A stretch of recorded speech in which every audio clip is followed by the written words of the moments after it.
Broussard. Chris, what is the biggest reason that the Lakers won last night? Well, let's just cut to the chase, because we all know what this question is about. LeBron James, or who it's about. LeBron was great. 26, 9, 8, no turnovers, 14 free throw attempts, hits 11, 5 of 6 down the stretch. And most impressively to me, he guarded and did a great job on Jamal Murray down the stretch. So LeBron was very good last night. But he did not carry the Lakers, okay? This wasn't the LeBron we're used to seeing where he puts everything on his back and he really does it all.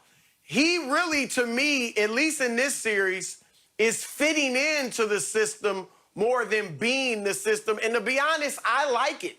And what I saw last night from the Lakers was a total team effort. Team. They were a great team last night. LeBron starred. AD starred with his 34 points. And even though he didn't rebound, I don't know how in the world he goes the first half without a rebound, but he did get some key rebounds in the fourth quarter down the stretch. But you got to credit the rest of the guys, because as I said, team effort. Dwight Howard with the 12 and 11 in the first half, he wore down Nikola Jokic physically, I believe. KCP, Kentavious Caldwell-Pope, some big shots and even a big defensive play or two here or there. Playoff Rondo showed up again, hitting jumpers, hitting a three, driving to the basket. I mean, this was a real team effort. And so I just think it was the Lakers team. LeBron was good, AD was good, but they were a great team last night. Well, Chris, I think I got a key to why AD's not been getting any rebounds. The Nuggets shot 65% in the first quarter. They shot 59% from the first half. The Lakers shot 58% in the first quarter. So it's kind of hard to get rebounds when ain't nobody missing. Dwight got all the offensive rebounds. Dwight had four in the first. The rest, right. Dwight got the rest of the rebounds. But I agree with you. AD, the difference was the two stars from the two teams. AD and LeBron outplayed Jokic and Murray. Murray was phenomenal. I thought Murray was phenomenal. But Dwight Howard did a phenomenal job denying and making Jokic work. He made him work on the offensive end because he's running to the front of the rim. He's crashing the offensive board, and he got a lot of putbacks. And the thing is, he's crafty. You don't win 3 defensive player of the years by accident.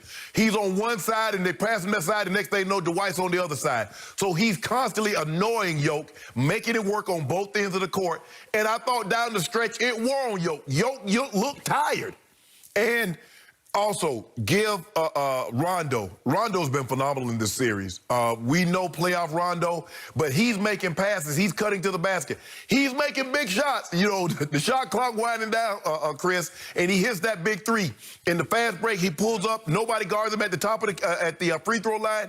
He hits that jumper. KCP with the timely threes. But I don't need to say nothing. My guy, Go James.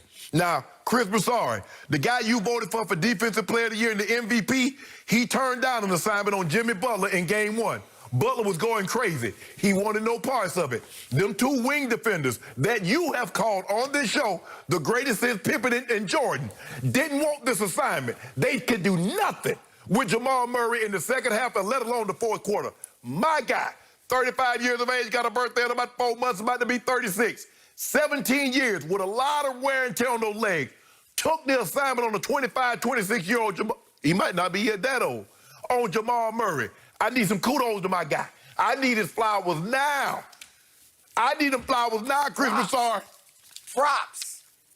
Props. He was great. Okay. The defense, I was impressed. I got flowers. No, you don't. I got props. No, you don't. No, you don't. Everybody know you ain't got none of that. Weeds. Yeah. I am here to admit, LeBron James finally came up clutch in clutch time. Except it was on defense, not on offense. He was actually having a miserable fourth quarter on offense. He wound up 1 for 4. He did get to the free throw line, and he made 7 of 8, which by his standards is like, wow, a rare sight. Great. None of those free throws had to be shot when the game was within 1 point or tied, so he got a break there because we know he can get really shaky on those.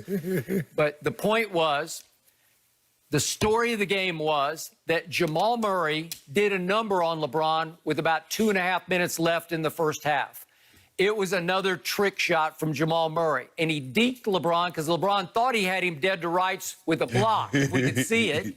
And at the last second, whoops, he pulled the string on him, and he went up and under, and LeBron blocked nothing but air, and Jamal off the glass hit nothing but net. It was another display of a rising superstar who, in the end of the game, was not a superstar, but he can pull off shots like that. I believe it stung LeBron because he got sort of reverse posterized. I think he went to the halftime locker room, Nuggets still hanging around. Only a 5-point game, and I believe LeBron brooded at halftime, gritted his teeth, and said, I got to wipe that off my resume. I got to get even for that. And to his credit, he told Vogel, with about 5.5 minutes left, I got him. It's a big deal. I am with you. But remember, he is 6'9" versus 6 feet 4 inch Jamal Murray. But you got to have enough left in your tank. You got to have enough left in your legs that you can, as you say, sit in that chair. And he sat. So let's see the tape of what happened.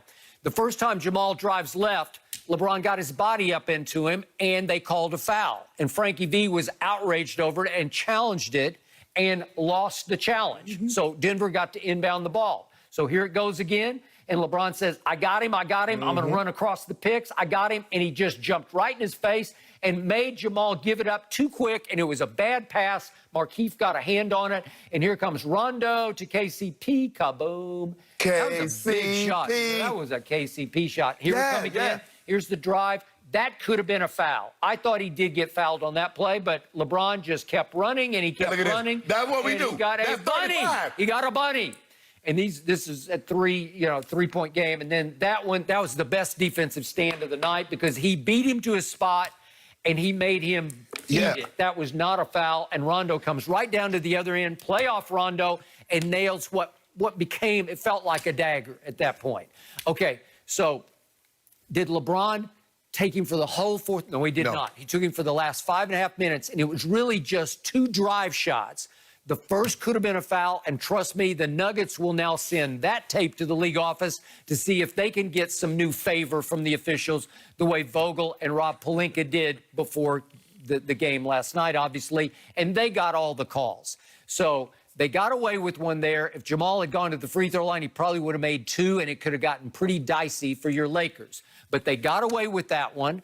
And again, not only did they call fouls on defenders covering LeBron, because what did he end up shooting? 14 free throws? He and AD both. Okay, he and AD both shot 14 free throws. But they also gave LeBron breaks when he was guarding Jamal. And the final stat I'll throw back to Chris Broussard is Jamal Murray has been just crazy wild hot from 3. He killed the Clippers from 3, especially in fourth quarters. He shot Utah right in the heart from the 3-point line. And yet last night, even after he'd been hot against the Lakers the first 3 games, he goes 0 for only 3. So the Lakers just said, we're not going to let you shoot it from the 3-point. We're going to make you drive it every time. And when you can hold him to 0 from 3, and in the fourth quarter he took 1, and it was when the game was over and he missed that badly, you're going to win that game. So I congratulate LeBron and the defense for winning that game, and I congratulate Frankie V and Pelinka for getting the refs to give them every call the whole night. Way to go. Well, LeBron's last year in Cleveland, before he went to Miami, remember, they played Chicago, and Derrick Rose was one of the best players in the league. And in that series, in the fourth quarters, LeBron was guarding D. Rose. Snatched him up. And did kind of the same thing he's done to Jamal Murray. So for him to do that 10 years later in his 17th season, it's incredible. And Shannon is right. You know, I mean, look, I still think overall Kawhi is a better defender at this stage. But Kawhi really wasn't stopping guys at the end of games like LeBron has. And so I got to credit LeBron. He did give James Harden some trouble when he guarded Harden at the end of games or at times during that series. So LeBron, the play where the second play you showed, Skip, where you thought maybe it could have been a foul. And then he runs the floor and finishes with the layup that Rondo fed him. that was like a play by a role player. Yep. A guy that gets hardly any touches and just wants to contribute, That's a in Dennis any way Rodman he play. can to the win. Right. When you see your superstar, the best player in the world, doing that, I mean, that foreshadows a championship to me. I mean, that's a huge play right there. And you mentioned what he did to Derrick Rose in the playoffs, but you remember in the first championship against San Antonio, he was taking Tony Parker. He took Tony Parker the whole game 7. He said, nah, I got Tony Parker. But last night, he hit that Cupid shuffle on old Jamal Murray. To the right, beat him to that point. To the left, beat him to that point. Everywhere he went, and then he started kick with it. Oh, Skip, that was a thing of beauty. 25 second chance points. Dwight Howard, we need one more performance like that, and then we go into the NBA Finals, baby. We need to go down to the bubble. I thought you told me you can't dance. Hey, the Cupid Shuffle, that's my dance. That's my jam. Hey, I'm going into quarantine. Ray Lewis sat right there in the show and said... You gonna believe me or Ray? Ray. Oh, see, there you go. I'm going into quarantine because I need to be in the bubble for the championship. Really? Yeah, I'm going into quarantine. I'm going to self-isolation for the next 10 days. Really? Yep. We'll talk about that in a second. It's Last gonna be a quick great point. finals. I've got to congratulate Dwight Howard also on defense. Yes! That was, what's he, a 3-time defensive player of the year? Last night, he was the defensive player of the game to me because he did a number on Jokic. He took him mentally out of the game. He took him statistically out of the game because he was playing with 5 fouls. And Jokic, for the second straight fourth quarter, scored a grand total of 0.